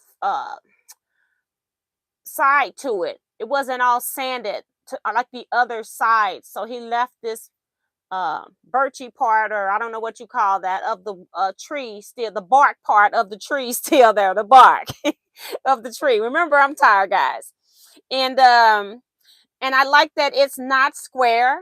It's, you know, he had different ones and they all had their own different personality, because you can't make the same thing twice when you're just using the natural fibers of the wood. And it's even got some little wood holes in here. It's all part of character. And he got his logo on the bottom. His name is Brian Fox, and the name of their company is called Fox Hunt. His wife's maiden name is Hunt, and I thought that was a really nice name for their company. It's called Fox Hunt. So let me find the card for him. And this was the last item I purchased, and I'm going to talk about another woodworker that was there. And he was like about an hour or two out of Atlanta. I asked him if he was local. He said about an hour or two. So he's local too, but I don't have his information. But he does have an email on here. And he says you can find us on Etsy and Facebook. So it's called Fox Hunt Design. So here's that information, so you can see it for yourself in case my mic's not working or it's popping. And the email is foxhuntdesigns with an S at gmail.com. So if you're interested in seeing what he sells, he's selling on Etsy. He has Facebook page. And also, if you ever go to any of these people I'm talking to you about, please tell them that Teaquilts sent you over there just so that they know that somebody is promoting their product. You didn't just find them by accident, okay? Even if you didn't buy something, just said you're going to be following him because of Teaquilts, okay? These are really, really nice. What I did was I went through, he had like maybe 10 of these on the table. I didn't ask if he had any under the table. Most people do have more stuff underneath, but I wasn't trying to be extra because I only got an hour. And what I did is I went and just started picking them up to see which ones were heavy. And so I got the heaviest one that had the natural finish on the bark finish on the front. That's what I wanted. So that's what I got. So I'm going to be testing this out as well with my Bernina. It's going to replace my black one. I'm just going to leave it in with my travel bag for right now. And then I'm going to be testing this out as well. So I also ran into another hand carver who was also making some clappers. Now, what I like about his clappers, and I didn't buy one because I have regular clappers. I don't use them all the time, and so I'm not gonna go and invest in something that I'm not using, even though it's pretty. They were beautiful, but he has clappers, guys, and his clappers are different than other people clappers. Okay, in his clappers, he in the inside, when he's putting his wood together, he carves in a space so that he can put a weighted magnet inside of it. And then he fills in. And so he's basically just gluing layers of glue. And then he goes and if you ever seen a wood turner, then they go and they make whatever they're going to make out of this block of wood that they've glued together. So he makes these beautiful clappers, and I said, "Can I touch it?" And he gave it to me. Y'all, this was the smoothest sanding job I'd ever felt in my life. And he said that his wife actually does the sanding. Well, I don't know what they're doing for sanding, but they do a fantastic job. His clappers, I want to say they were about $70 or $80. But again, they're weighted clappers and has a great weight. So when you put that heat, the whole point of using a clapper when you're pressing and you steam something, you put the clapper on it and they tell you to press and hold. And so he's trying to make a product that's got the weight so that you don't have to do that press and hold. So I don't use mine's a whole lot, so I didn't get it, but I did get his company information because I felt he was a really, really nice guy. And his name is Chris Hansen, and it's woodwork. He's a woodworking artist, and his company is Modern American Vintage. And he's on Instagram as modern_American_vintage. So let's see if he doesn't have any other contact information on here. But I'll let you see this again. modernamericanvintage.com. So that's their website. It's got .com on the end. Just put www in front. There we go. But you can go see some of his products. He has some other products as well. Everything was nicely sanded. Again, another company that's using reclaimed wood, not out here killing trees. They're using trees that are already down, cleaning up stuff for free so that they can make their products out of it. Okay. So this was really cool. Who else did I talk to? Oh, I talked to what was the name of the scissor company? Come on, blocking the name. They always have a big red banner up. I got their batting scissors. Kai. I talked to Kai. And I was asking them, I said, "Do you all have any left-handed scissors?" He said he goes and he gets his batting scissors. I said, "Oh, okay, I already bought those." And I'm left-handed, and I wanted to know if you all are ever planning on making left-handed scissors. And he says that they're kind of tied up right now with Japan not being able to produce or wanting to produce left-handed versions of their scissors. So I didn't buy anything from Kai because I went there to go. I really love my Kai batting scissors. If you can cut batting and quilts off of your long arm frame for 6 years and you haven't sharpened your scissors and they're still sharp, those are some good scissors. And so I wanted to just buy some other scissors from their brand, but if they're not going to be left-handed, I'm a left-handed person. I grew up using right-handed scissors all my life. Didn't know why my hand was hurting so bad. I refuse to use a right-handed scissors anymore. But if you all are right-handed and looking for great scissors, I highly recommend the Kai company. They're really good. So, yeah. Rhonda O is asking me, am I based out of Atlanta? No, I'm actually based out of St. Louis, Missouri. Darcy saying no sound. So anybody that's not having sound, you can't hear me. You got to refresh. So I'm glad Liz has typed it into the chat box there. So sorry about the confusion with the sound. So, and that's it, guys, because like I said, I only had an hour. And when I went into booths, even though I had limited time, I still didn't want to rush that process. I still wanted to talk with the vendors. Most of the booths that I went into, they were not a lot of people in those booths. If it had a lot of people in the booths, I just passed that booth up because number one, I didn't have time to wait for a long checkout line. And number two, I'm trying to support some of the small businesses that, I have never vended at a national show vending my own products. I have 2 friends that vend, and I've also assisted one of those friends with her booth. And it's cost a lot of money to vend at these conventions. Plus, you got to remember, they're there a day or two ahead of you, and they're there another night after you. And because they've got to set up and they've got to take down. So doing a national show is expensive, and they're going from one show to the next, to the next, to the next. Hotels, all of this stuff adding up. And they have a very high booth rental. And so when you've got somebody that's new into the something, or very small businesses that, small, or one, even just a quilt shop that's vending, that's a small business. And when they go and if they don't have anybody in their booths, I try to look at those to see what they have. Number one, I can go and I can browse their products without a whole lot of people being up against me.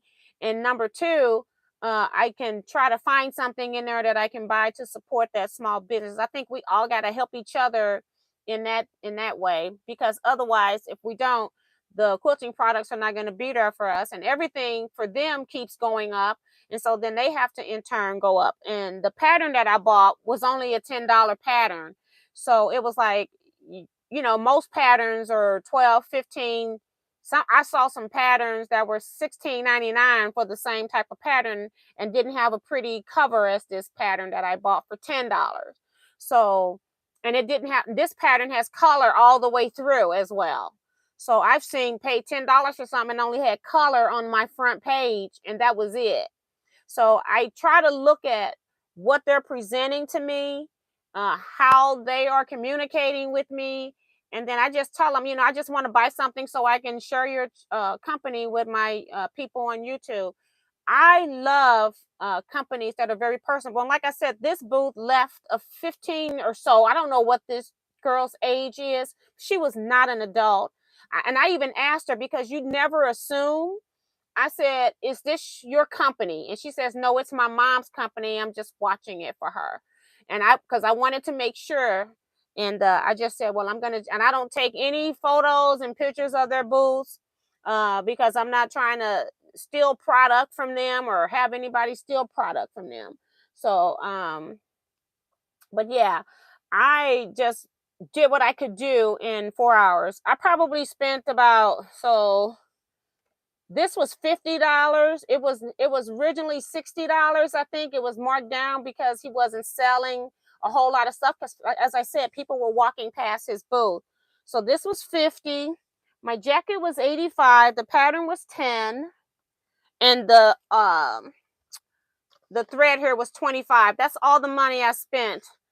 The rest of I spent more money on food in Atlanta than I did at the quilt show with product. Okay, so that was pretty funny that I spent more money on food. So good night, Ray. My brother saying good night too. Good night, Vivian. Um, Tucker Sewing and Quilting is here. Hey, Tucker, you don't even have your moderator thing. What happened to that? I hit all kinds of stuff when I'm in here. All right, Tucker, you should have your moderator badge back. Type something, make sure for me. Make sure I hit the right thing, okay? Because I put people in timeout by accident. Shaquita is here saying, hey, T, it was good to see you. Yes.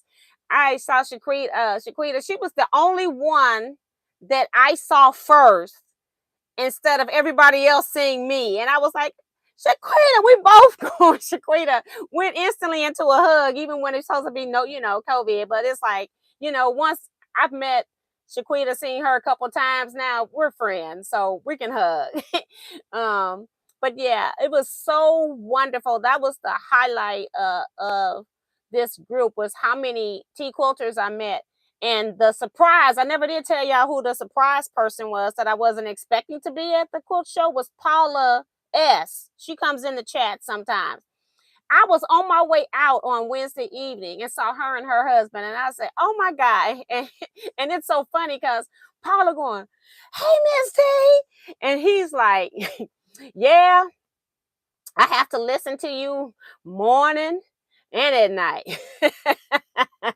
And I don't know if that was a good thing or a bad thing, but I just chuckled. It was too funny.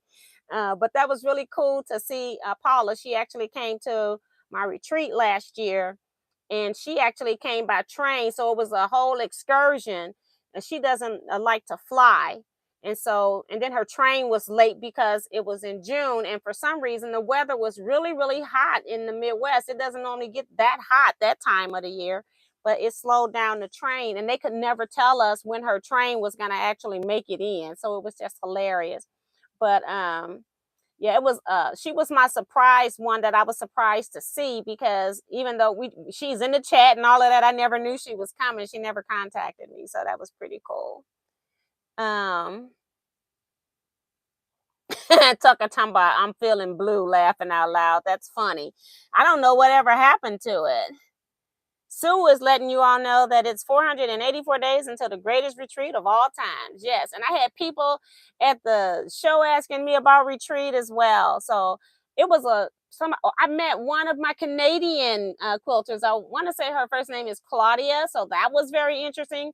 And she was really kind, where I was sitting down. And so she actually sat down, and I was taking a little break, and she sat down and we got to chat for a while. So that was really nice of her. And she even came back to the meet and greet as well. So that was really sweet of her to do that. But she's from Canada. So, and I didn't even know she was from Canada. So that was really nice to talk to her. Sonia Max says, that was the iron board booth.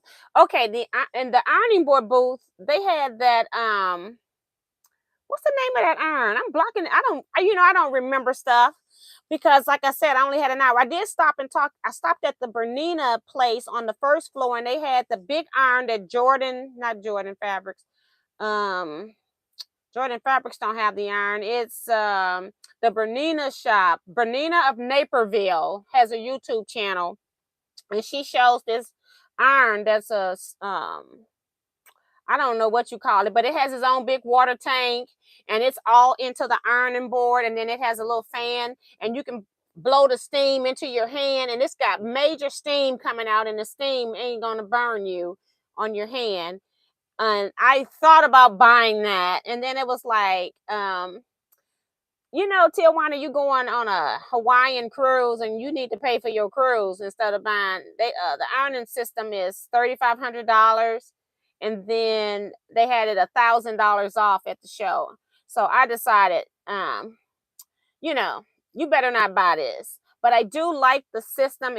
I've been seeing it used on Bernina of Naperville. It's the only ironing system that has a 10-year warranty. So if anything's ever wrong with it, or something like that. You just take it back. I don't know where back is, because since I wasn't really seriously, after I talked to her, I was thinking about buying it. I walked off, and because like I told you, I'm not going to spend that kind of money without talking to you another time, okay? And yeah, and I felt like when I first walked up, she was talking with it was me and another lady, and she was talking to the other lady more than she was talking to me. Um, so that makes a big deal too, a big difference. And then I only got attention when I specifically asked a question. Um, so that made a point of it too. So I was like, you know what, I can, if I have to drive somewhere in Illinois, I've been to Bernina of Naperville. If I need to drive to there to support that particular store over buying it from a show, then that would be fine too if I decide to buy it later. But I talk myself out of purchasing it there for that reason, and because I'm like, you need to pay for your Hawaii trip. So, um, Laura Star, thank you, Liz. Yes. I feel like that's a great system. If you've got a 10-year warranty on an iron system compared to just a 1-year warranty, if you're looking at an Oliso iron that costs, say, I'm just going to throw a number out here, $250. And if you buy one of those every year, because your warranty is only, if it goes out and you only have a 1-year warranty, it goes out at a year and a day, then you've got to spend another $250. So you're multiplying that by 10, you're at $2,500 right there. So I kind of look at things with that kind of perspective, because I'm a prolific ironer. And I will say that most of my irons, they last 6 months. However, I've been using that Panasonic cordless iron. I've used it in here. I use it at retreats. I've been using that iron since 2018. And I bought a second iron because I really liked the fact that I didn't have the cord, especially when I'm ironing right here. I don't have to worry about trying to burn a cord when I'm in a small space. So I went and bought another iron because I'm like, Teajuana, you know how you kill irons. You may as well go ahead and get one while it's on sale. And so you'll have a backup. Well, my backup is still in the box from 2018. I bought the Oliso iron. Now, I bought a previous Oliso iron, and like I said, I'm a prolific person, and I do it all. I sew all day, and I don't remember if that iron cut off. I don't think it had a cutoff switch, or you had a button that you could make it so it wouldn't auto cut off. I probably killed that iron in about 2 years. So, Rowenta irons, I love them. I have bought Rowenta irons. The auto shut off like 15 minutes or something like that. And if I sew all day on Saturdays and Sundays, then I burn those irons out 6 months. 6 months is all I get. So I bought a new Oliso because I had bought plenty of Rowentas and I was tired of buying them. And then I bought a couple of cheap irons as well in between all of that. And I burned those out too. And it's, I know a lot of people say they pay $30, $40 for an iron.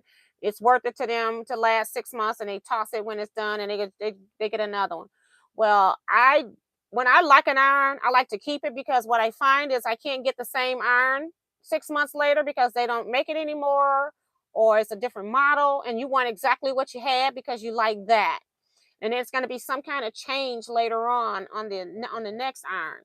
So when I like an iron, I go get another one. So I bought the purple one that you all have seen in videos here and there, my Oliso iron. It lifts. It's the automatic lift. And I can't remember what I paid. I'm just going to say I probably paid $150, and I've had that iron now. It was pre-COVID. I don't know when, but even pre-COVID, we're in 2023. That's over 3 years. I'm going to say it's probably about 5 years old. So I got nervous when COVID first hit. So before the supplies ran out, I bought a new Oliso iron last year, because I'm like, my iron's got to be going out soon, just in case. Well, I haven't taken the new iron out of the box. I took it out the box just to make sure it works for the 30-day return. I used it for 30 days, and then I put it back in the box, okay? Because I paid so much for it. But I have been using my Panasonic iron and my Oliso iron now the longest I've ever used any irons of my life. So I think I'm okay with that. But I like the whole ironing system. I like the shape, the bigger board of it, but I do have a big board that I iron on the back. So it was like, certain things was talking me out of getting the Laura Star, although I do think that Laura Star is a great deal, and getting 1,000 off is a great deal, because it's like buying 10 regular irons, or 10 of your, not regular irons, but 10 of your high priced irons. So that's how I kind of look at things as far as whether something is worth it or not. When somebody's giving you a 10-year warranty, they're standing behind their product. To me, they're saying, we got a great product. And I do believe that Laura Star is a great product. Oh, Tom says, I have the Laura Star lift and it's great. So that's cool. And Tucker saying he loves his Laura Star iron. See? Melissa says, due diligence, no impulse buying. Right. And it wasn't really an impulse buy, because like I said, I've been watching the Bernina of Naperville lady, and I'm like, if you're going to buy something, normally you get the best price at a quilt show, because they're knocking prices off. When you go into their quilt shop, they're going to be, if they knock anything off, it's only going to be $100 or so. Or, even if you get up to $500 off, because they got to make money off of it too. So when you're getting it at quilt shows, they're going on the fact that they're going to be selling so many of them in volume that they can make it up in volume sale. So that's kind of where that's coming from. But I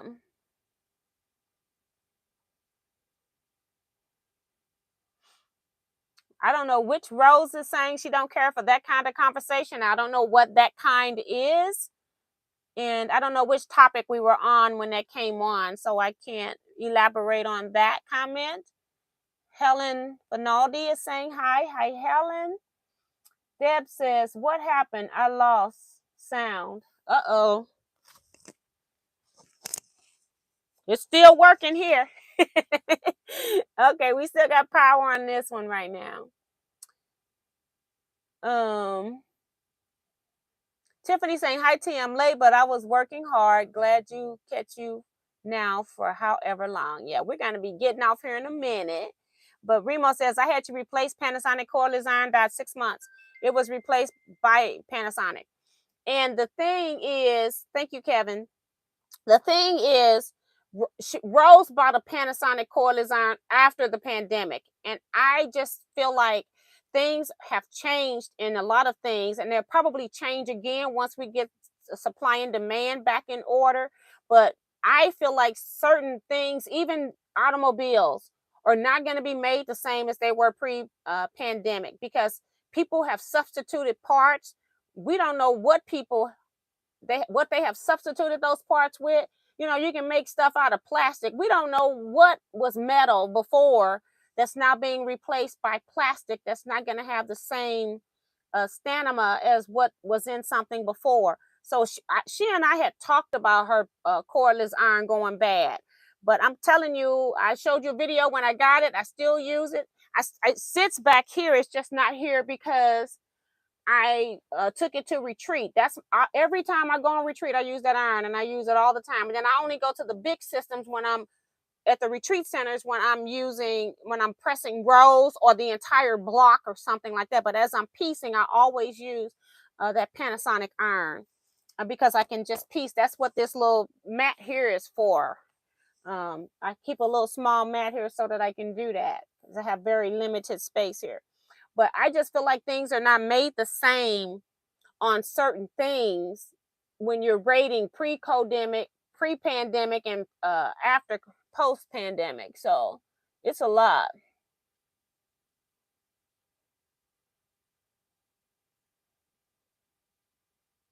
Jason says, T, I think also persons going to start selling them. That's good. But like I said, you will not get the same discounts from your local stores as you would if you were at a national quilt show buying it. And I asked the question, I did ask her, one of my questions was, do you have them here at the show that I can take it home today? And she said yes. So I could have got one. I said, will they also meet me downstairs and put it and get it to the car? She said yes. So she said, all of that. And the batting people also do that. If you want to buy batting by the roll, they'll make sure that they'll meet you at some pickup point. They have a place that's designated where they can have you drive up, and then they can get stuff to your car. bulky items that you get from stores. So, or I mean, from the vendors when you're at the quilt show. So if you're getting something bulky like from places, and you might want to ask them if they offer that service, that they'll get it downstairs somewhere for you to pick up. They already got the stuff sitting there. It's just a matter of whoever they got holding, watching their merchandise, wherever it's sitting. That person, they'll email them, text them, or tell them that, you have it, show your receipt and something like that, and then you go pick it up.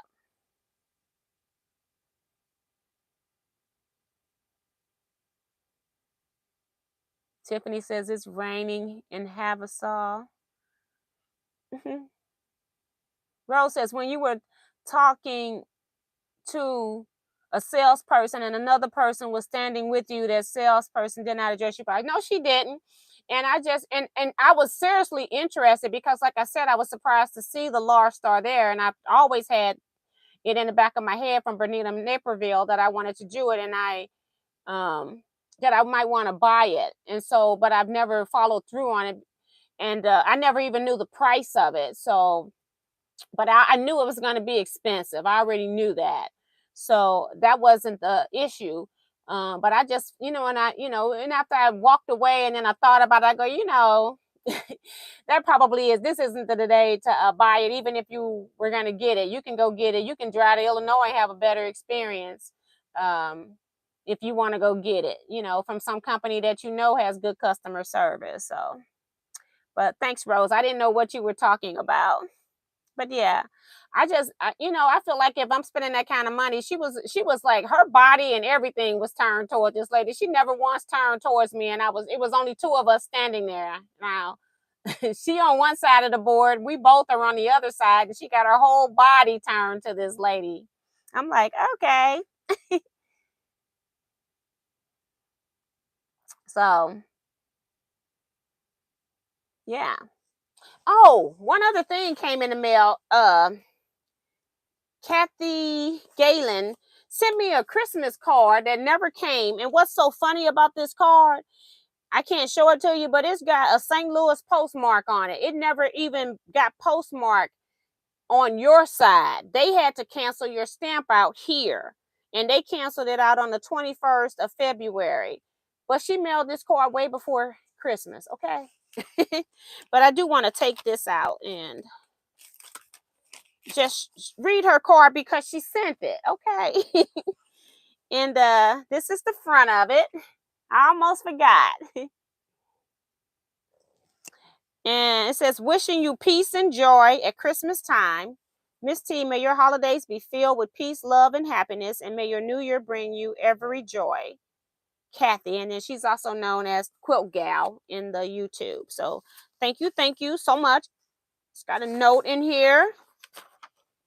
And she says, Miss T, I would like to thank you from the bottom of my heart that I found you on YouTube, and for finally motivating me to get my mojo back to quilting after 4 years. Fondly, Kathy.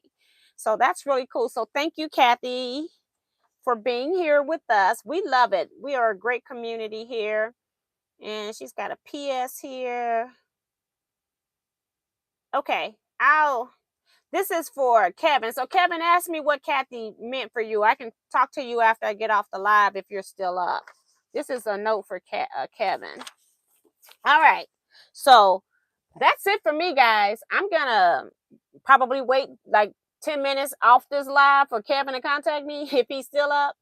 And I am going to go relax. I might even take a bath before I go to bed because I'm going to be knocked out. Probably won't wake up till like 3 o'clock next day. We'll see. Whenever I do a road trip, I sleep really, really well after that.